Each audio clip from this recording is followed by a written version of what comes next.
ഒരു കളി നടക്കുന്നുണ്ട്. ചതുരംഗ കളി. തിരുമേനിയും മന്ത്രിയും തമ്മിലാ കളി. ആര് ജയിക്കണം? പൊന്നു തിരുമേനി തന്നെ.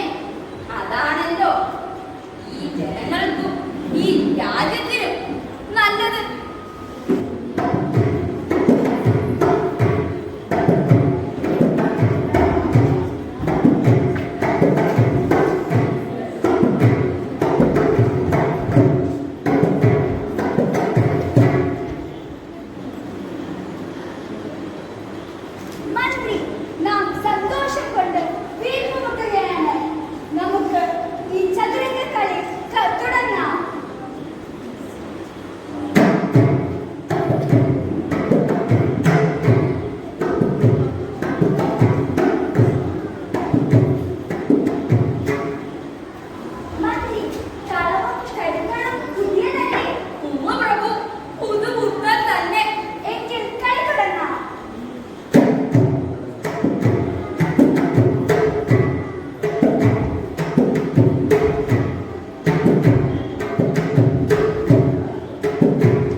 നാടുവാഴി മഹാരാജാവിന്റെ തിരുവാഭരണങ്ങൾ കളഞ്ഞു പോയിരിക്കുന്നു.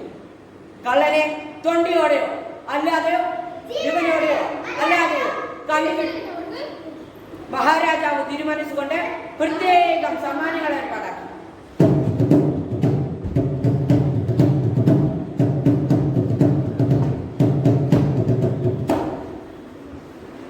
തിരുവാഭരണങ്ങൾ കണ്ടുകിട്ടുവരെ നാട്ടിലെങ്ങും ദുഃഖം പ്രഖ്യാപിച്ചിരിക്കുന്നു.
രാജാവിന്റെ തിരുവാഭരണം മോഷ്ടിച്ചത്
അയ്യോ കളപോയേ കളപോയേ അവൻ കള്ളനൊന്നുമല്ല. വന്നാൽ അറിഞ്ഞൂടെ? കള്ളനെ ഞാൻ പിടിച്ചു തരാം. എനിക്ക് കൊട്ടാരത്തിൽ പോകണം.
നമ്മളിൽ ആരാണോ കള്ളൻ അവൻ തൊടുമ്പോൾ മാത്രം കോഴി കൊക്കരക്കോ കൊക്കരക്കോ എന്ന് നീട്ടിക്കൂവും. ശരി.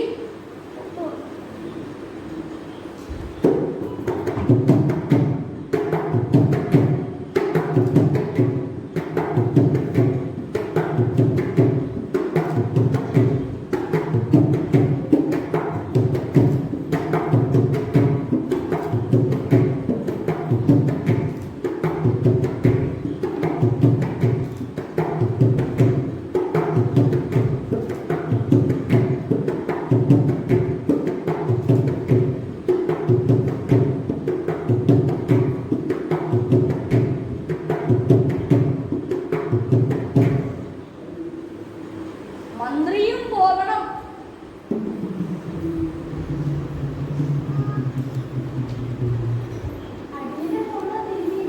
മന്ത്രി മാന്ത്രികൻ പറഞ്ഞത് കേട്ടില്ലേ? മന്ത്രിയും പോകണം.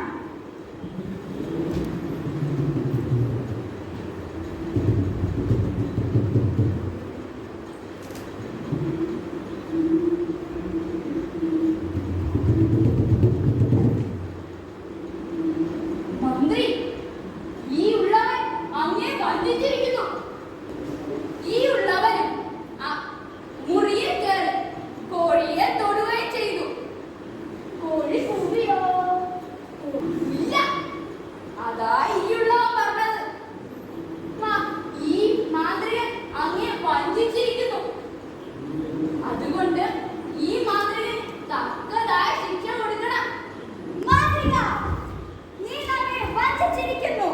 ഇപ്പോൾ ഈ നിമിഷം കള്ളനെ ഹാജരാക്കിയില്ലെങ്കിൽ നിന്നെ നാം വധിക്കുന്നതാണ്.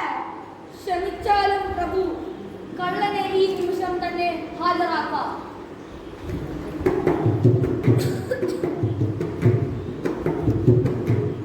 എല്ലാവരും കൈകൾ ഉയർത്തുക.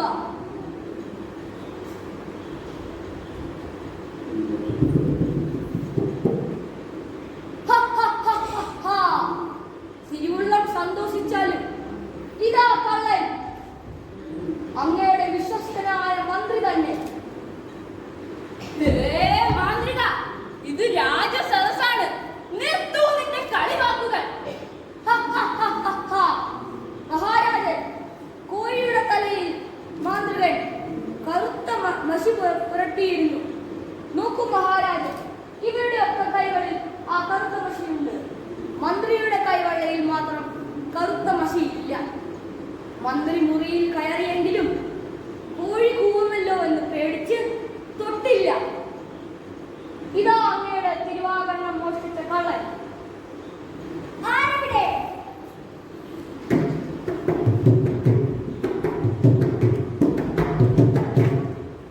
ഈ പെരുങ്കള്ളനെ കാരാഗൃഹത്തിലടക്കൂ.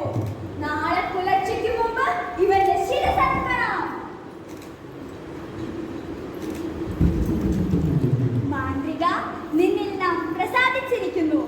ബുദ്ധിമാനായ മാന്ത്രിക, നാം നിന്നെ നമ്മുടെ പുതിയ മന്ത്രിയായി നിയമിച്ചിരിക്കുന്നു.